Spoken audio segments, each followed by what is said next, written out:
Can you just outline for us that at the time economists like yourself would look at the output gap and if there was one. Since then, it seems we look at structural deficits. Can you just, for the people that are watching at home, outline for us how the system has changed now and that how we analyse things now versus then, and how that may have showed up things that we didn't see at the time now? It's not so much that the techniques have changed that economists use, it's just that you can get different answers if you add on some more data. And that's something that was quite dramatic in the Irish case. I mean, I'll give you an example. When the IMF were here in 2006 and 2007, I think they do an annual look at the Irish economy. They make estimates of things like the structural deficit, the underlying budget position, in which they try to look through the cyclical factors, and they at the same time look at something economists call the output gap, which is a measure of whether the Irish economy is overheating or not, or is it going along about where you'd expect it to be. And at the time in 2006 and 2007, they said that the output gap was zero. In other words, the economy was exactly where they thought it should be, no overheating. They thought the structural balance was in surplus. So they said that the public finances, even if you look deep into it and you take out the cycle, public finances look fine, using the techniques. And that was published in their Article 4 reports, the staff reports they've done. And I presume at the time that must have been taken as a sign. Here you had an international experienced organisation essentially giving the green light to the Irish economy. When they have reworked using the same methods, but now they have more data, of course, and everybody's wiser after the fact, they now estimate that that the Irish economy was vastly overheated by the tune of almost 7% of GDP in 2007, and there was enormous structural underlying deficit of 9% of GDP. In other words, they're now saying that public finances were being boosted hugely by the property bubble, but the techniques they had didn't identify that. Now they see the bust, and that changes everything. But at the time, when they're issuing those reports, and when other economists were doing similar calculations, you don't have the benefit of seeing the bust, and therefore those techniques produce what would look like benign results. Marc's earlier this morning, Peter Bacon in testimony said that the stock market could clearly see that there was a serious problem here. What's your sense of why the IMF, the ESRI, the Commission, the regulator, the central bank and everybody else got it so wrong? Is it that the output gap, as you were saying? What are the reasons? We're probably talking about some different time periods, and that these reports were in 2006, and the stock market was still buoyant in 2006. It's come under some sort of some pressure for sure in 2007. Notwithstanding that, I mean, all these organisations have all this expertise. They're all looking at everything, and with the exception of yourself at a later stage, and Morgan Kelly and David McWilliams, none of these organisations spotted what appears, with the benefit of hindsight, to be the elephant in the room. Yeah, I think, particularly with the IMF, that was very disappointing in the sense that there's an international organisation that has seen these booms and busts all over the world, in advanced countries and in developing countries, for many times. I think part of what happened is that when EMU was formed, the euro, it was viewed as we now have a currency union in Europe exactly the same as the United States, and therefore we'll think about it in the same way. So, for example, Ireland had a big current account deficit for that, but I mean, in 2006 and 2007, it was borrowing huge amounts of money from other countries, intermediated through the banks, as we know. Well, the country as a whole was, and it was coming through the banking system. But if you looked at Ireland borrowing from abroad, massive borrowing, the sovereign wasn't. The sovereign position was fine, but it was Ireland as a whole. And the IMF, usually that would ring alarm bells. But if the IMF doesn't care, for example, about Pennsylvania has a current account deficit, they don't even measure it. California, none of, because it's part of a currency union.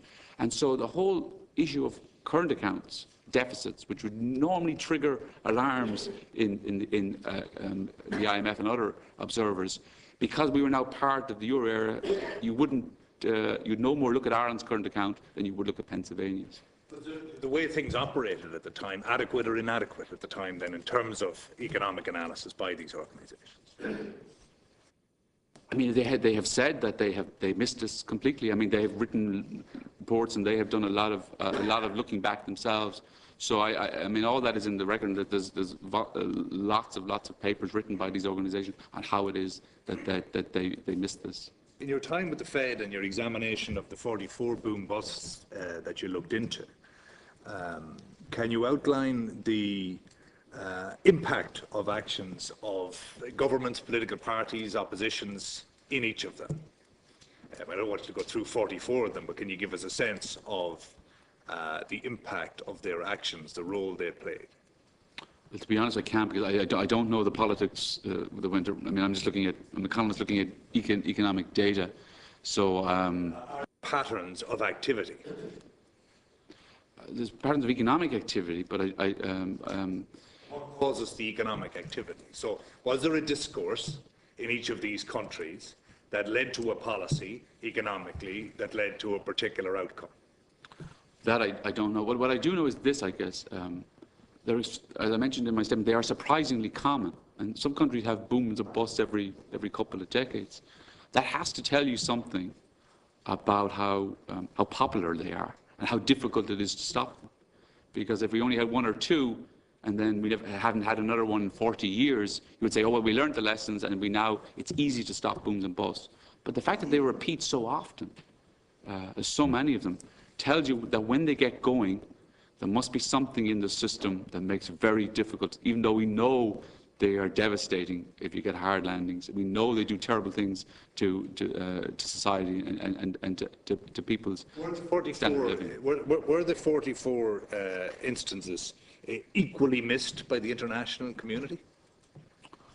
I don't know that. I don't. I didn't. Just to go back to the other question earlier, in the context of the Irish situation, did the political discourse in the run into the crash here, in terms of government, in terms of political parties, in terms of media, did it contribute to our problems? Did it fuel the problem, or not? I'm very reluctant to get into a political space. Well, political, it's a case of the economic fact of the day. What caused the economic actions to be taken? I mean, I think there was a consensus that there was going to be a soft landing, and that was a very general consensus, including, I think, across the political system. I mean, I didn't move back until 2005, so I can't speak of what happened before in terms of the politics. I do remember noting in the general election in 2007, in the run-up to that none of the political parties were recommending the sort of policies that you would have needed to stop the bubble, which is get rid of tax deductibility of mortgages, force much higher loan-to-value ratios, perhaps with new regulations. People can increase income tax. So all those were policies. I presume that if a political party wrote them down as an election manifesto, would not get elected. But that's what it would have taken in those days to try to stop the bubble. The discourse was consistent with policy of a pro-cyclical nature rather than counter-cyclical. I mean, it's very difficult on the political system in the sense that booms are very popular when they're happening. It's fantastic. The amount of money coming into people's pockets is brilliant. I mean, I remember 2005 and 6 at the height of the boom, and people were complaining about the price of houses, but boy, there was a lot of people employed, wages were rising fast. The amount of cash coming into people's pockets because of what was going on, this money was being borrowed by the banks from abroad and put into cash in people's pockets. I get it. So it was extremely popular. So in your experience as an economist who's worked in a number of different areas, what kind of regulatory system ought to exist where you're saying, you've just said that governments, they want to get elected and so on, what should exist to be able to take the punch bowl out of the room? What safeguard ought to be there or should be there, given the realities as you outlined them as the political discourse? Booms are good, people like it, In terms of the I mean, what needs to happen is the financial regulator and central bank needs to do intrusive, proper banking regulation. It's not so much, Senator, the structure of it, or whether you have a separated financial regulator from central bank, or whether they merge together as they have. I don't think that is particularly important. What's important is that the regulator does good regulation, acts like a referee in a football match. Just Peter Bacon earlier this morning said, and I quote, that he was unclear what legal force the central bank can apply to determine what mortgage lending should be. Others have questioned the force of the regulator and so on in other testimony. What's your view of that in the period? And I just have two other questions after this. And I don't think the regulator lacked the tools that were available. The regulator could have prevented the increase in loan-to-value ratios, for example, could have been much more intrusive with the banks and limited their property, the concentration of property lending. All that stuff the regulator could have done that. But they had a certain interpretation of principle-based regulation, which meant that they really just looked at whether the banks had certain governance systems in place, have you an audit committee, that sort of stuff. They put a lot of trust in the senior management of the bank. That is the very opposite of intrusive, proper regulation, and so the implementation of regulation failed dismally. Okay, you said just there earlier that there was an informal agreement, to quote your own words, at a European level that we weren't going to have a Lehman's in Europe. Can you, as an economist, give your view of the scale of the fiscal adjustment here if we had allowed banks to fail, or if we didn't pay bondholders and that kind of thing? Would there have been a difference in the fiscal adjustment we had to undertake? And what would that be?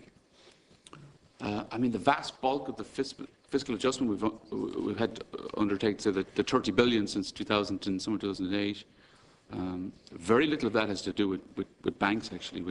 I guess people often look at it's a 30 billion put into Anglo and 30 billion of fiscal adjustments and say, well, every single penny that was put into, that was taken out in terms of fiscal adjustment, all the tax increases and all the reductions in wage and spender, all that money has just gone into Anglo. And that's simply wrong. That's an inaccurate way to think about this. In terms of the banks, I mean, the headline number is 64. I say Anglo or IBRC is 35. What I think one really needs to think about is the financing cost of those.